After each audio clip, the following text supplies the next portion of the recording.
মতে রাজদূতে পহন্তে আসয় এই বেলা মিলিল নারদ কৃপা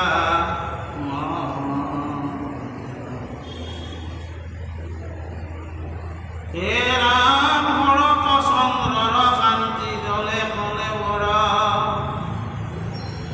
চিত্র মৃগ চর্ম পিন্ধি আশা মনোহর প্রকট পিংগতা জতা মাথে প্রকাশয় কমলকে খৰচয় চলে যেন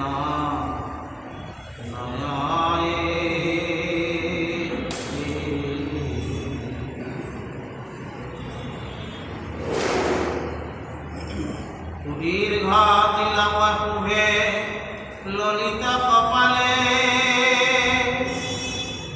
কৃষ্ণ দত্ত তুলসীর মালা দুলে গলে বিমল মৃণাল ভুজ ভুজুগল ললিত রুদ্র কপুকারি ধরি ভোলামন্ত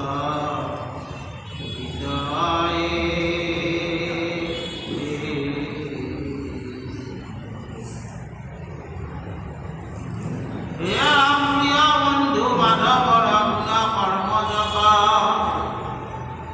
মধুর স্বর কৰি গাৱন্ত সতত সকল লোকৰে মহাপাতক উকাই জগতকে ৰমি ফুৰে হৰি গুণ গাই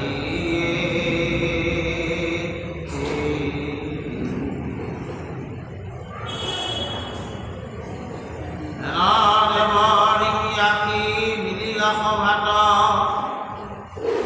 উদয় ভৈৰন্ত যেন আদিত্য সভাত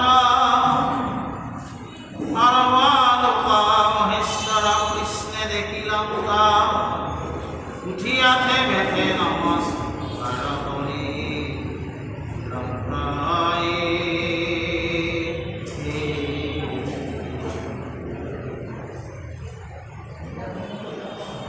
সমস্ত সমাজ সমে নমস্কাৰ কৰি কুটিলাৰি কবিধি মতে পুজি হৰি কৃষ্ণৰ সংকে লিপি বকিলয় আসনে বিনাই বেলা গিলা হৰি মধুৰ বচনে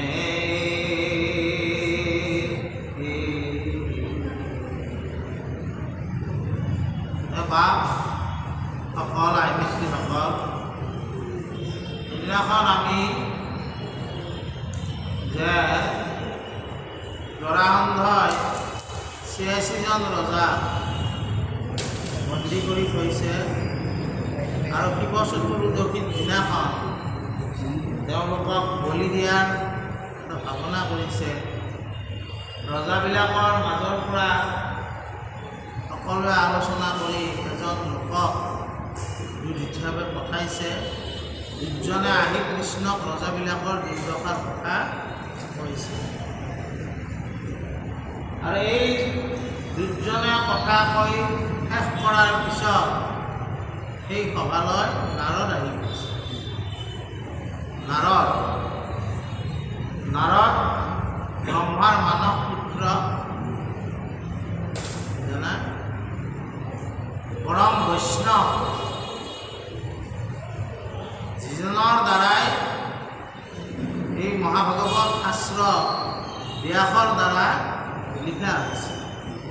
যদিও মহাভাগৱত শাস্ত্ৰ ভগৱন্তই ব্ৰহ্মাক কৈছিল, ব্ৰহ্মাই নাৰদক কৈছিল, নাৰদে এই কথা ব্যাসক কৈ আৰু তেওঁক লিখাৰ কাৰণে কি কৰিছিল, উৎসাহ দিছিল। নাৰদৰ কথা মতেহে ব্যাসে আচলতে ভাগৱত ৰচনা কৰিছিল। গতিকে সেই নাৰদ ভগৱন্ত সভাত আহি পেছি তেওঁৰ অলপ ৰূপ বৰ্ণনা কৰিছে। ধাৰণা কেনেকুৱা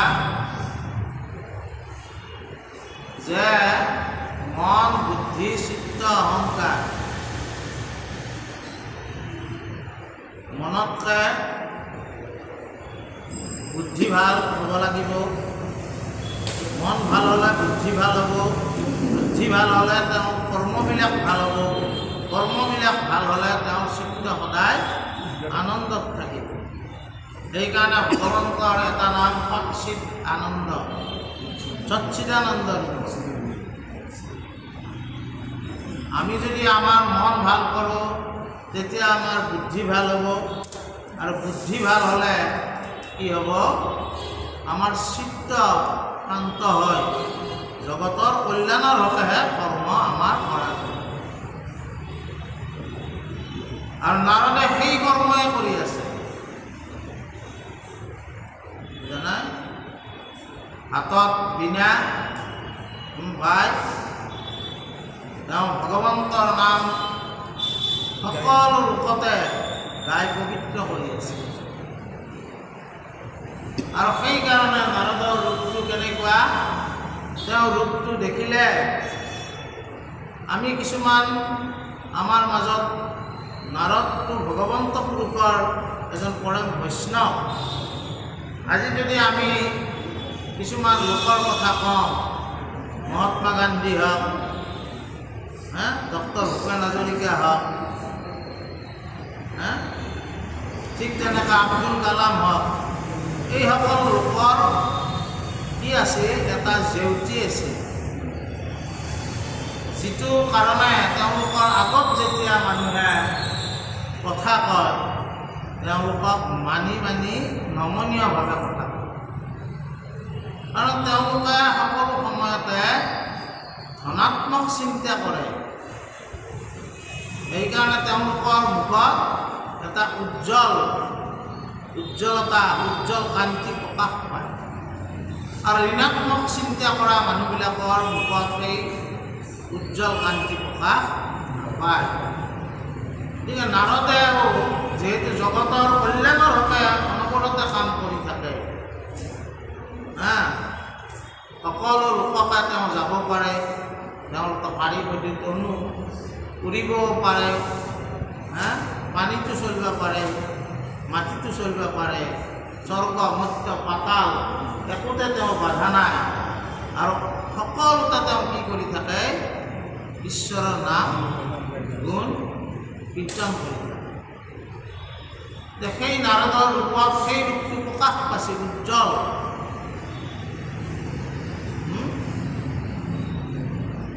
আৰু কেশত কেশবিলাক সুন্দৰকৈ আছে।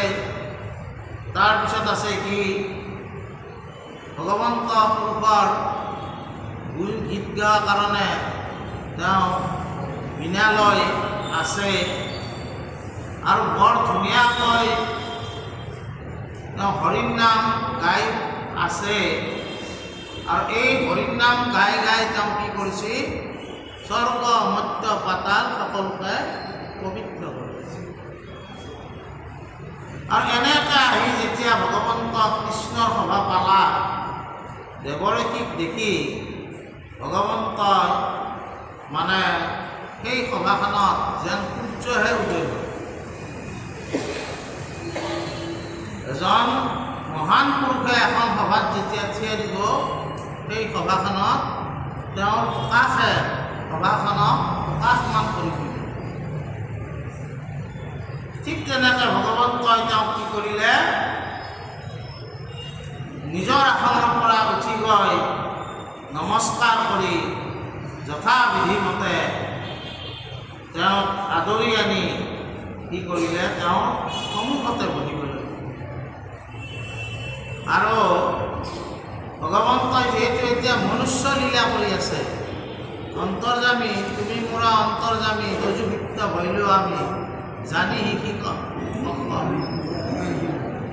জানি কৃপা কৰা শিকি নহয়। অন্তৰ্যামী ভগৱন্ত হয়, কিন্তু এতিয়া ভগৱন্তই কি কৰি আছে, তেওঁ মনুষ্য কৰ্ম কৰি আছে, মনুষ্য লীলা। নাৰদক তেওঁ সুধিছে কি বুলি, হে ৰাম কৃষ্ণ মুখে ঋষি মহিলয়াখনে বিনাই বেলা গিলা হৰি মধুৰ বচনে জগত প্ৰজ্যোতি পুৰা ঈশ্বৰ কুচাই তিনি মোক কৰতি কুচাই এহিলা মহালাভ প্ৰভু জানিবাই আমাৰ পৰম নিৰ্ভয়ে কৰা ভাবিক নিস্তাৰ ঈশ্বৰ নিমিত্তে যত আশয় সংসাৰ তাক অবিদিত প্ৰভু নাহিকে তোমাৰ জগতৰ শান্তি সমস্তকে তুমি জানা এতেকে তোমাৰ আজি বাৰ্তা আমাৰ সুবিধা যুধিষ্ঠিৰ মহাপতি সুখে গিয়া চন্দ্ৰ ভাতৃগণ সমনীতি আধিবাক লাগি তাক পঢ়িও আপোনে গোৰা মানসিবা বাঞ্ছা আছে সম্বাৰ মনে। ভগৱন্ত কৃষ্ণই নাৰদক কৈছে কি বুলি, যে তুমি তিনিও লোককে পবিত্ৰ কৰি আছা, তোমাক লাভ পালে তোমাৰ মুখৰ হৰিনাম শ্ৰৱণ কীৰ্তন যদি কৰে বৈষ্ণৱৰ মুখে শুনিলে সেই পাপীও নিস্তাৰ হয়।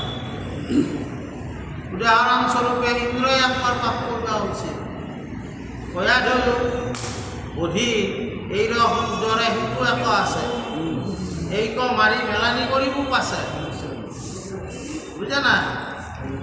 যেতিয়া হিৰণ্যকশিপুৰ পত্নী কয়াধুৰ গৰ্ভত প্ৰহ্লাদ আছিল, হিৰণ্যকশিপু যেতিয়া তপক গৈছিল, তেতিয়া কয়াধুক বধ কৰিবলৈ ওলাইছিল ইন্দ্ৰই। নাৰদে আহি হাক দিছিল, নিষ্পাপ শিশু তুমি বধ কৰিব নাপায়, বুজা নাই। এই পাপৰ পৰাই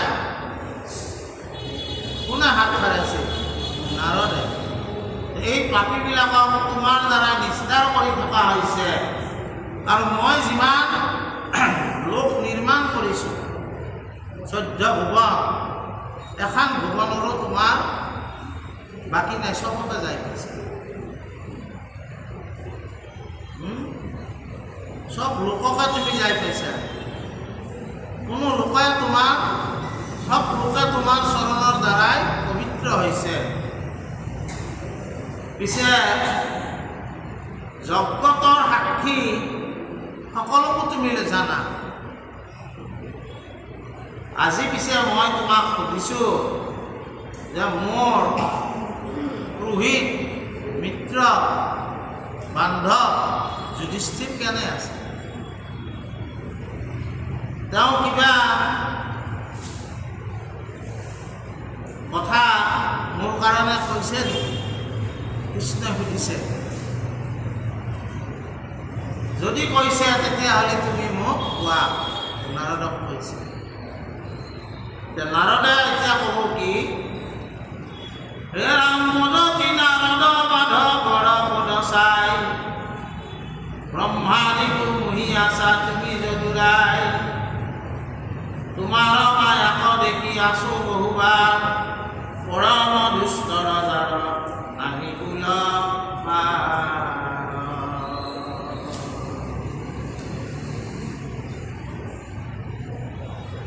অন্তৰ্যামী ৰূপে আছা সমস্তে ভূতত কাষ্ঠ মধ্যে ভূতাসন আছে যেন মত নিজ শকতিৰে ঢাকি আত্মপ্ৰকাশ আশা বহু কহো তজু নুবুজে আশা এতেকে আমাক প্রভু বুঝিবে যুগুত অনুমানী গুরু প্রশ্ন নহি অদ্ভুত স্বরূপত তব চেষ্টা বুঝিবে কোনে মায়া কৰি জগতক সৃজিলে আপুনি সত্য হেন জানে যাতা মহাবিশ্বখান কেৱল প্ৰণাম যাৰ অচিন্ত লক্ষণ মায়া শৰীৰত জীৱ বন্দী হৈ ছয় ঈশ্বৰক নজানিয়া মৰে উপজয় তাক তলি বাকত জুলিলাই অৱতাৰ কৰা নিজ নাম গুণ মহিমা বিস্তাৰ তাকে শুনি হুৱে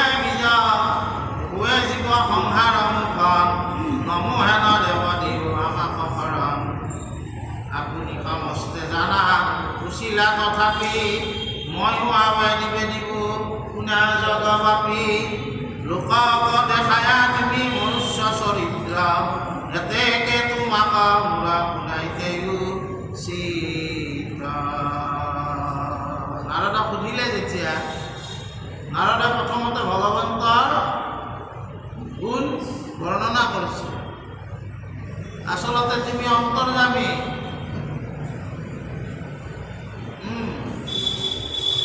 তুমি সব জানা কিন্তু তোমার মায়া কোনে বুঝি পাব তোমার মায়ায়ে মন মুহি আছে হরি হরি হরি হরিয়ে অজ্ঞান আন্ধারে পড়িয়া পার নাপাও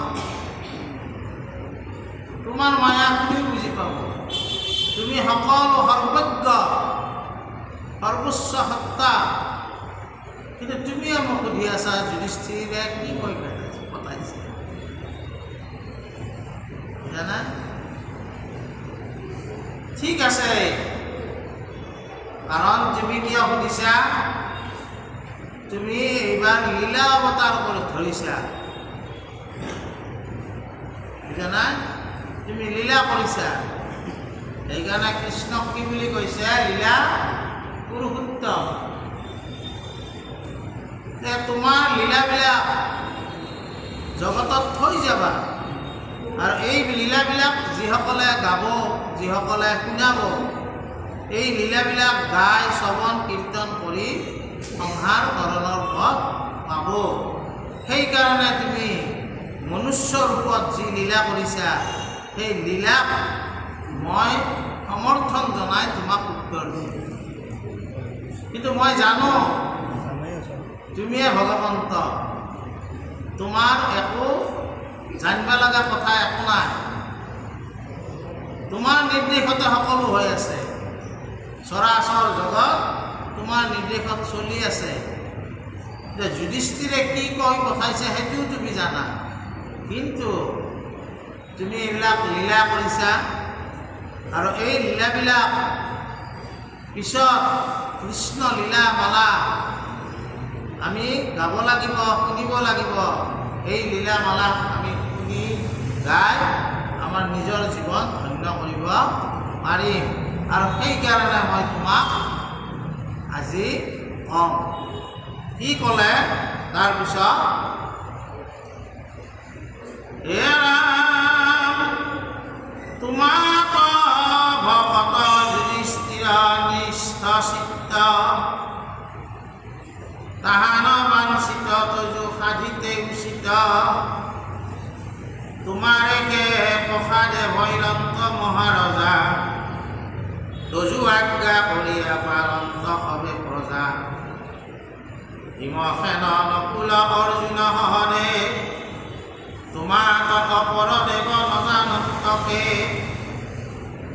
কুন্তীও পৰম শান্তি দ্ৰৌপদী কুন্দৰী অবান্ধৱে পাণ্ডৱে তোমাক সেৱা কৰি তৰুক পৰ্যতি পুৰু তজু গুণ গাই পাণ্ডৱৰ শুদ্ধ যশ সৰ্বদাই তলুক ঈশ্বৰ হৰি তুমি সখা ভৈলা অৰ্জুনে খাণ্ডৱ দহি অগ্নিকত উঠিলা চেত বাহন দান দিলা হুতাখন অক্ষয় দুৰ্দিন গান দিব ধনুখান মনপদ হংস দৈত্যময় কৰা দিলা তাৰ হাতে পাণ্ডৱক সভা সজাই দিলা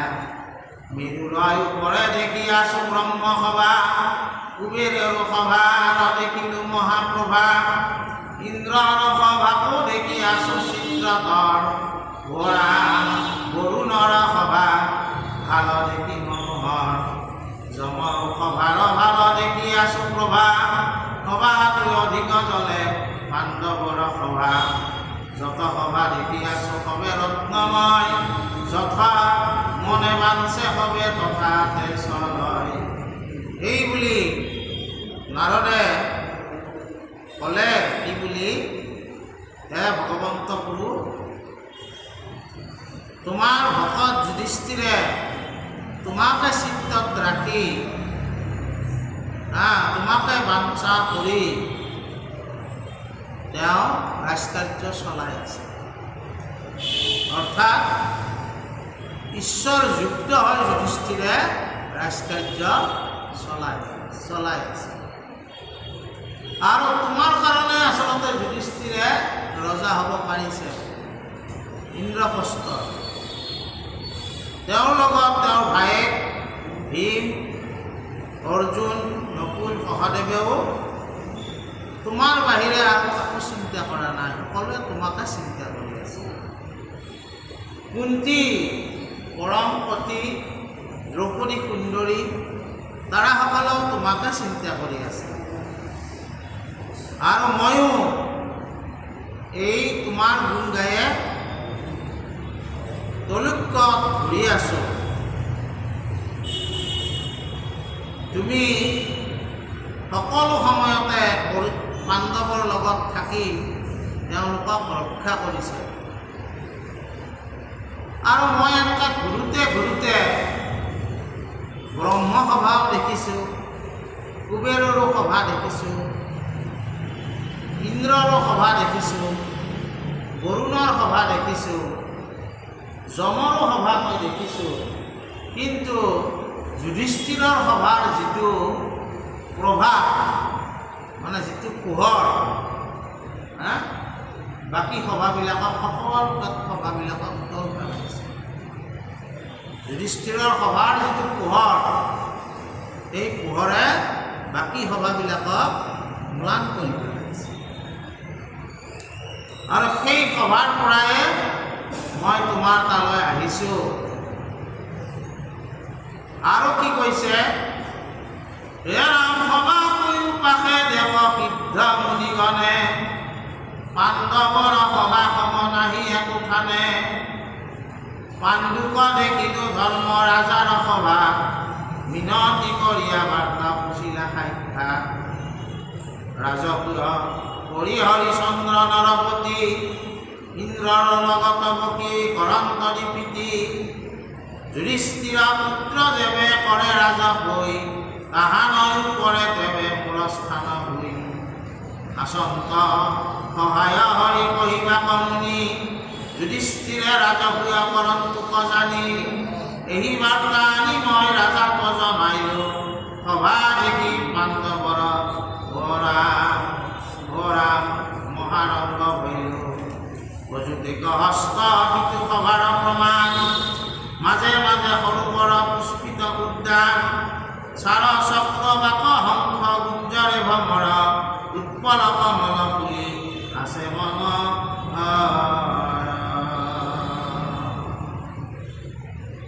জলস্থল নিচিনীয়া ৰত্নৰ প্ৰভাৱে স্থানে স্থানে বিদ্যাধৰে মৃদংগ বজাবে অপেশ্বৰা নাচয় গন্ধৰ্বে গাৱে গীত দৰ্শনে হৰে মহামহন্ত ৰচিত সভাৰ মধ্যত ৰত্ন সিংহাসনে মুখী প্ৰকাশন্ত যুধিষ্ঠিৰ জন পূৰ্ণ শশী পাণ্ডুৰ বচন শুনি ভৈল ৰোমাঞ্চিত তোমাকে সে তুতি বাণী ভুলিলাত এই মানে যুধিষ্ঠিৰৰ সভাত মই যেতিয়া গৈছিলোঁ, মই তলুক্য সকলোতে ঘূৰি ঘূৰি একবাৰ যমৰাজাৰ সভাত যাওঁতে পাণ্ডুৱে মোক লগ পাইছিল। যুধিষ্ঠিৰৰ দেউতাক জানা, তেওঁ কৈ পঠাইছে যে আমাৰ পূৰ্বতে হৰিচন্দ্ৰ ৰাজাই ৰাজহুই যজ্ঞ কৰি ইন্দ্ৰৰ লগত সমান আসন পাইছিল। গতিকে যুধিষ্ঠিৰেও ৰাজসুই যজ্ঞ কৰিব লাগে, এই কথাটো তুমি যুধিষ্ঠিৰক ক'বা।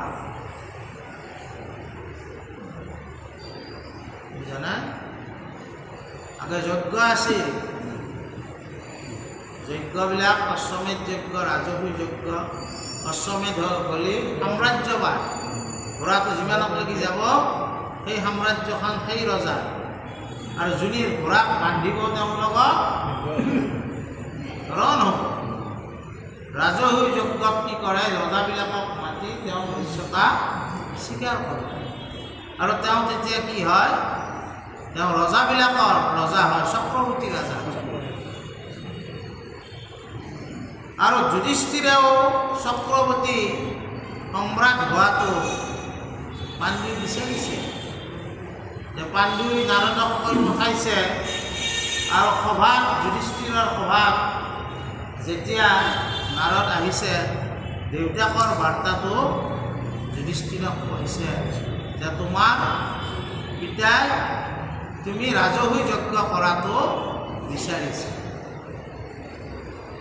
আৰু সেই কথাটো যুধিষ্ঠিৰক যেতিয়া কৈছে, যুধিষ্ঠিৰে কাক চিন্তা কৰিছে, ভগৱন্ত কৃষ্ণ। কৃষ্ণ অবিহনে আমি কেনেকৈ কৰিম? যেতিয়া চিন্তা কৰি কি কৈছে,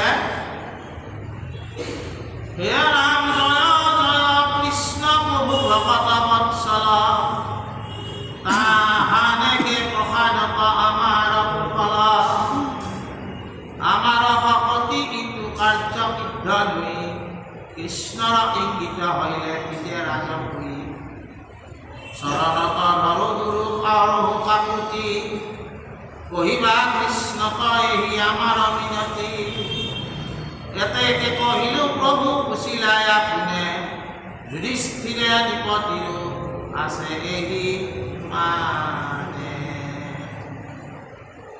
তোমাকে বুজিবন্ত কৰি ৰাজসুই, এহি মাত্ৰ চিন্তি আছে পুত্ৰ বোলাহুই, তোমাৰ একে যশ ভকতৰ মহোদয়, হেন জানি অনুমোদ কৰে কৃপাময়, নুহিয়ে থাকি প্ৰভু দিও অনুমতি, কিন্তু তথা চলিবাক লাগে প্ৰাণপতি, সেই মহাৰাজসুই সভাৰ মাজত, যুধিষ্ঠিৰে অসীমন্ত তোমাৰ বাক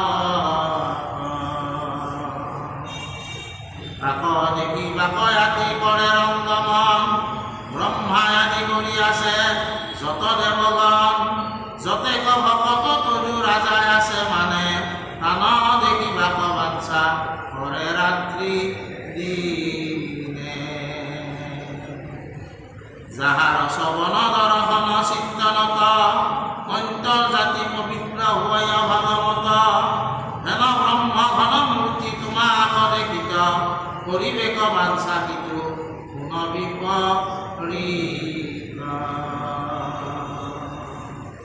ইটো ব্ৰহ্ম শৰীৰত সাক্ষাতে দেখিব, নমস্কাৰ কৰন্তে চৰণ পৰখিব, তানকি ভাগ্যৰ গতি গুণ জনে জানে, থাকিবে মহাশয় যোৱাগ মনে।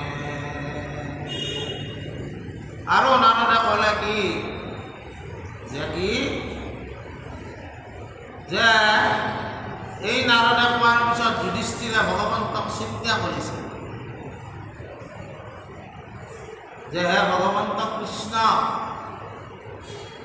সকলো বিপদৰ সময়তে তুমি আমাক ৰক্ষা কৰিছা। খাণ্ডৱ দাহ, দ্ৰৌপদীৰ বস্ত্ৰহৰণ, সেই বস্ত্ৰহৰণৰ সময়ত তুমি বস্ত্ৰ অৱতাৰ দিছা।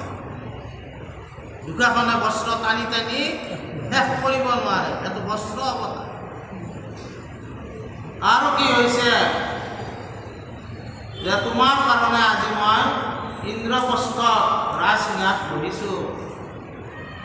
মোৰ পিতাই কৈ পঠাইছে মই ৰাজসুই কৰিব লাগে, কিন্তু মই জানো তোমাৰ কৃপা অবিহনে মই ৰাজসুই যজ্ঞ কৰিব নোৱাৰোঁ।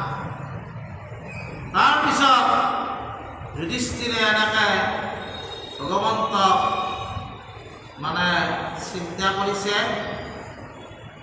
আৰু নাৰদে এই কথাটো মানে ভগৱন্তক কৈছে আৰু নাৰদে কৈছে কি যে হে ভগৱন্ত তুমি ইয়াৰ পৰা পাৰ্মিশ্যন দিলে নহ'ব, তুমি ইন্দ্ৰপ্ৰস্থক যাব লাগিব। তুমি ইয়াৰ পৰা পাৰ্মিশ্যন দিলেও তেওঁ কৰিব পাৰিব, কিন্তু তুমি ইন্দ্ৰপ্ৰস্থক যাব লাগিব। কাৰণ কিয়া তোমাক সকলো ৰজাই চাবলৈ বিচাৰিছে। কিয় চাব বিচাৰিছে? সচ্চিদানন্দ ৰূপ ভগৱন্ত, এই ৰূপ সকলোৱে চাৱাৰ ইচ্ছা আছে।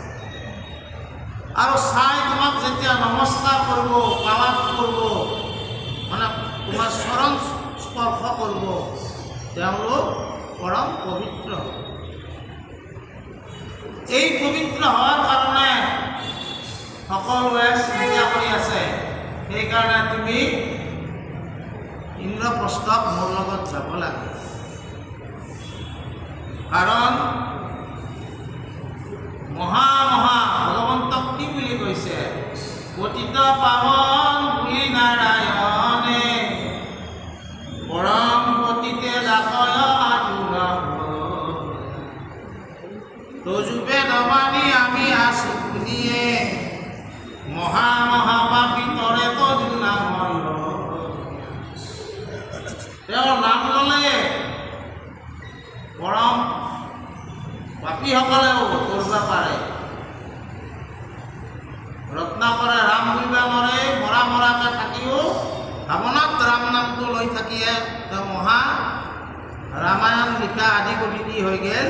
বাল্মীকি হৈ গ'ল। গতিকে মহা অন্তৰ্জাতিবিলাকে, যিবিলাক অন্তৰ্যৰো অন্তৰ্য জাতি, সদায় তেওঁলোকে বেয়া কৰ্মতে লিপ্ত হৈ আছে। মদ মদিৰা এইবিলাকতে লিপ্ত হৈ আছে। কিন্তু সেইসকল লোকেও যদি তোমাক একবাৰ দেখা পায়, সাক্ষাৎ পায়, সেইসকল লোকো কি হ'ব? পৰম ঊৰ্ধ্বগামী। গতিকে তুমি তালৈ যাব লাগে। আৰু যুধিষ্ঠিৰক তুমি কি ক'ব লাগে? এই ৰাজহুই যজ্ঞ কৰাৰ কাৰণে আদেশ কৰিব লাগে। আৰু এটা কথা, এই ৰাজহুই যজ্ঞ তোমাকে কিন্তু অৰ্চন কৰিব, তোমাকে পুজিব, বেলেগ কাকো পূজাৰ কথা তেওঁলোকে ভবা নাই, তোমাকে পুজিব। তাৰপিছত কি কৈছে? হে ৰাম জাৰ পদ পদ্ম প্ৰক্ষালন জলচয় ভূয়া মহাতীৰ্থ তলুকক উদ্ধাৰয় স্বৰ্গ মন্দাকিনী পাতালত ভগৱতী পৃথিৱীত গংগা হেন যাহাৰ খ্যাতি হেনয় নিৰ্মল যাৰ কীৰ্তি চন্দ্ৰতা দশোদিশ ঢাকি জলে হৰে মহাপাপ হেন সৰ্ব মংগল তোমাৰ আগমনে হিক তাক পৰিবেশ মহাজনে হেন জানি মহান্ধৱে চলিও মাধৱ পূৰ্ণ কৰি ভকতৰ মহোৎসৱ আমাৰ হৰিক হৰি কৰিও বিস্তাৰ দৈবু মহাদশ ৰাখি ধৰ্ম সংসাৰ না সভাসদ দেখা নাৰদৰ মতি পৰ উপকাৰ চিন্তি পুৰে দিনে ৰাতি ভকতৰ বাৰ্তা হৰি পোষণ কয়া পুনি কৃষ্ণ সম কৃপালু দেৱতা আছে শুনি বৈষ্ণৱীকে সাধে বৈষ্ণৱৰ প্ৰিয় পাছ এই জানি কৃষ্ণক ধৰি উৰি নিমাছ যত মানে পাৰা বৈষ্ণৱক কৰা দয়া লভিব্যা ভকতি হৰি কৰাই ভক্ত মায়া বিকৰৰ দুখ হবে এৰাইব নপাৰি তথাপি কৃষ্ণৰ কথা শুনাই আগ বাঢ়ি দেৱে কলি বল পাপে নপাইবে উদাস নিত্য হৰি কথা যেবে হৰয় অভ্যাস।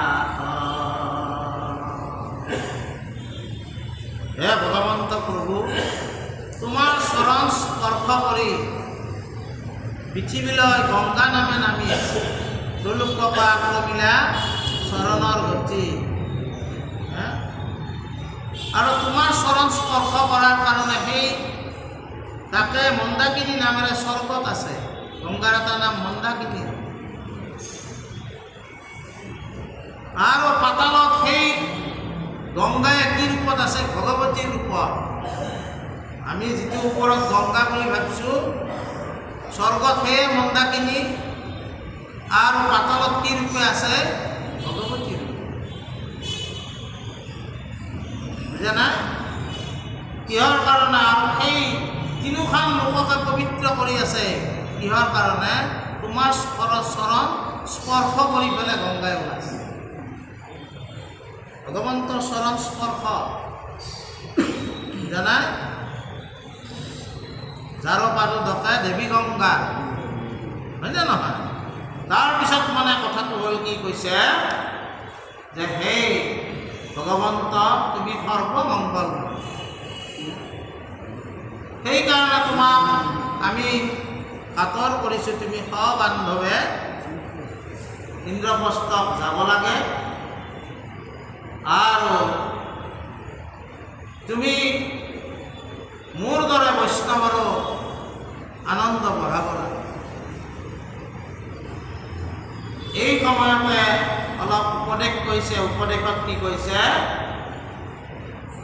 যে নাৰদ এজন বৈষ্ণৱ আছিল। বিষ্ণু জানন্তী ইতি বৈষ্ণৱ। বিষ্ণু জানন্তী ইতি বৈষ্ণৱ। বিষ্ণু মানে হ'ল ব্যাপক। বৈষ্ণৱৰ দৃষ্টিটো ব্যাপক, তেওঁৰ সংকীৰ্ণ দৃষ্টি নহয়। তেওঁ গোটেই জগতখনকে আপোন কৰি ল'ব পাৰে। বৈষ্ণৱে গোটেই জগতখনকে আপোন কৰি ল'ব পাৰে। কাৰণ তেওঁ বিষ্ণু মানে হ'ল ব্যাপক। যিটো ব্যাপী আছে সেয়ে বিষ্ণু। ব্যাপক দৃষ্টিৰে তেওঁ জগতক দেখে, সংকীৰ্ণ দৃষ্টিৰে জগতক নেদেখে। আৰু সেইকাৰণে তেওঁ কি কৰে? সকলোৰে কল্যাণ সাধনৰ কাৰণে কাম কৰে। গতিকে ভকত যুধিষ্ঠিৰ আছিল কৃষ্ণৰ ভকত। ভকতৰ কল্যাণ সাধিবাক লাগি বৈষ্ণৱে নিজে উদ্যোগ লৈ আহিছে। তাৰপিছত কি হৈছে যে এই ভগৱন্ত কৃষ্ণয়ো কি কৰিছে? ভকতৰ খবৰ বুজিছে।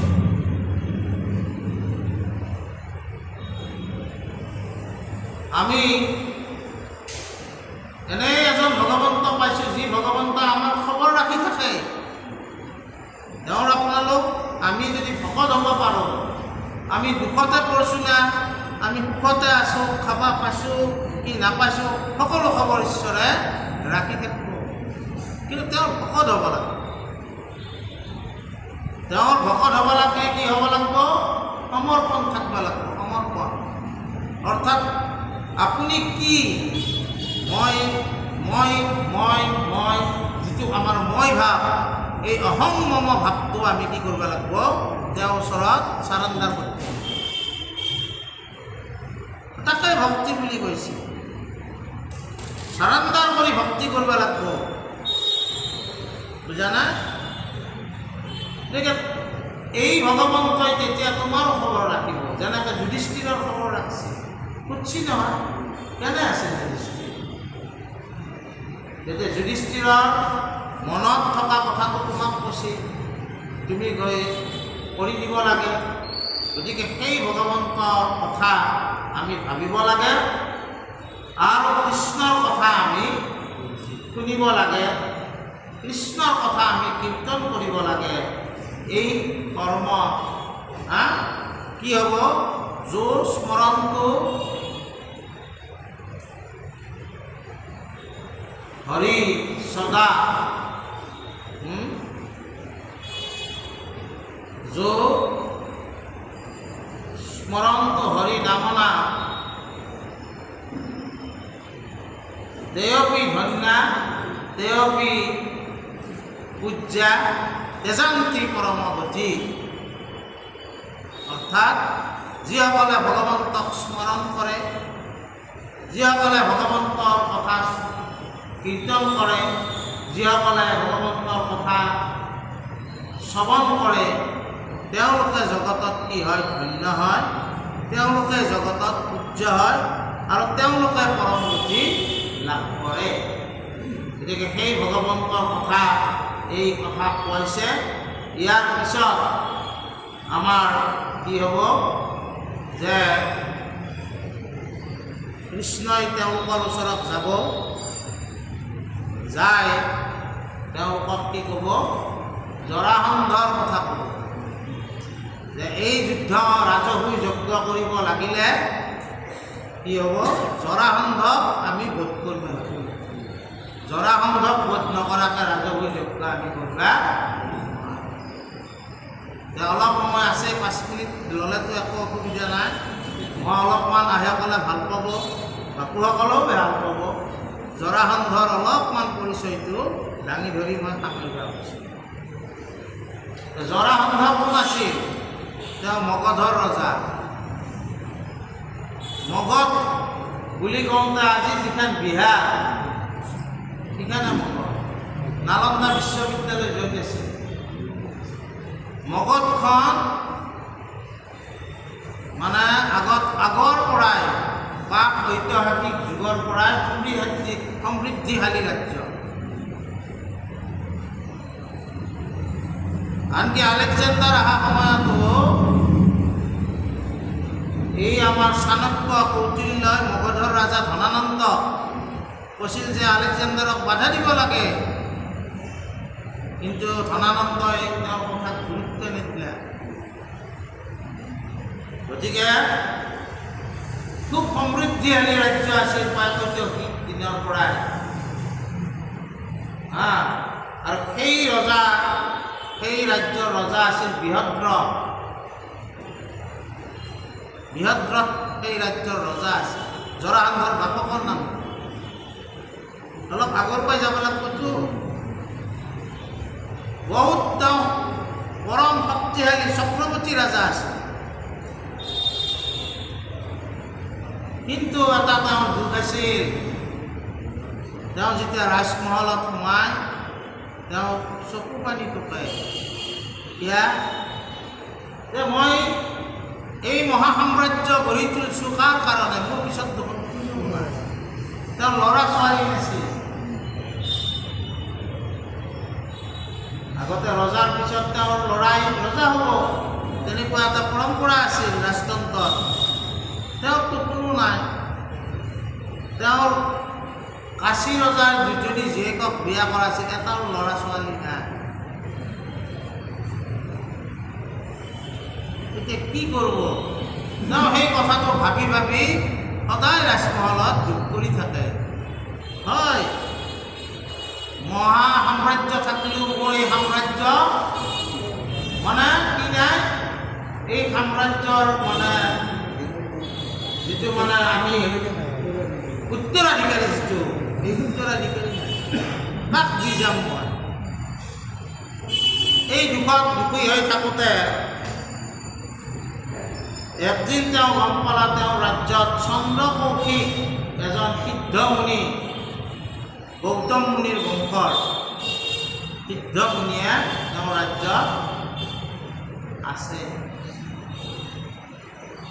বুজা নাই? তেওঁৰ ওচৰত গৈ যাই নিজৰ দুখটো ক'লে। সিদ্ধসকলৰ বহুত পাৱাৰ থাকে, সন্তসকলৰ বহুত পাৱাৰ থাকে। তেওঁলোকে যদি কিবা কাৰণত আপোনাক আশীৰ্বাদ দিয়ে, আপোনাৰ আশীৰ্বাদ সফল হ'ব। সেইকাৰণে যাই তেওঁ সেৱা কৰিলে, কৰোঁতে এটা আম দিলে। বুজা আম এটা দিলে, ক'লা কি এইটো ৰাণীক খাবা দিলে। ৰজা ৰাণী দুটা সমান প্ৰিয় আছিল, কাকো ডাঙৰ কাকো সৰু নকৰিছিল। ৰজাই মানে কি কৰিলে, দুয়েকখান কৰি আধা আধা খাবা দিলে। জানা যথা সময়ত তেওঁলোকে প্ৰসৱ কৰিলে এটা আধা আধা সন্তান। বুজা নাই? এই চোৱাৰ পাই নাক আধা, হাত এখন, ভৰি এখন, আধা আধা জন্ম কলা একদম মানে বিকট মানে ৰূপ। তেতিয়া ৰজাই আৰু কান্দিব ধৰিলে আৰু দাস দাসীক মাতি আনি পেলাই ক'লা, যা যা এইবিলাক জংঘলত পেলাই দি থৈ যা, উপায় নাই, মোৰ কপালত এহে আছে। এইবিলাক আকৌ পেলাই দি আহিল। সেই সময়ত তাৰমানে সেই জংঘলখনত এটা জৰা নামৰ ৰাক্ষসিনী আছিল। তাই মানে মানুহৰ মাংস খায়, বুজা না? আহি পেলাই অলপ গুণো পাইছে, আহি পেলাই দেখিলে যে গোটেই ৰকম কি মোক লাগি আগে দেখোন ফালি থৈ দিছে, খাই ভাল লাগব। এই বুলি দুটা লগে যাওঁতেতো উহে টানিলে। উহে টানি যেতিয়া উহে এৰি দে, সমস্ত অগ্নি মানে জ্বলি গেল, জ্বলি বিৰাট শব্দ হ'ল, হৈ খালা কি এইটো? আৰু লৈ যায় ৰজাক গতাই দিলে সেই শিশুটো। আৰু জৰা ৰাক্ষসিনী সন্ধি লগাব কাৰণে নামটো কি হ'ল? জৰাসন্ধ। আৰু সেই জৰাসন্ধ পৰৱৰ্তী সময়ত মগধৰ ৰাজা হ'ল, আৰু তেওঁক কোনেও ঘাটিয়াব নোৱাৰে, কৃষ্ণও আনকি পাৰা নাই। 18 বাৰ যুদ্ধ কৰিছে, শেষৰ বাৰতহে বুজি পাইছে না নাই? গতিকে আমি অহা বাৰত এই জৰাসন্ধৰ কাৰণেনো কি কি হ'ব এই কথাটো আমি পাম। গতিকে আজি এইখিনি কথা কয় আমি সামৰিছোঁ। কৃষ্ণ হে ৰাম, আপুনি প্ৰমাণ পাইবা শুনা মাত্ৰ নিতে, তপম ভগতি ৰতি মিলিব অল্পতে, অনন্ত কন্দলি কহে কৃষ্ণৰ কিংকৰ, দাক চাৰি ৰাম হৰি পুৰা নিৰন্তৰ, অনন্ত কন্দলি কহে কৃষ্ণৰ কিংকৰ, দাক চাৰি ৰাম হৰি পুৰা নিৰন্তৰ। হৰি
আৰ গোল্লা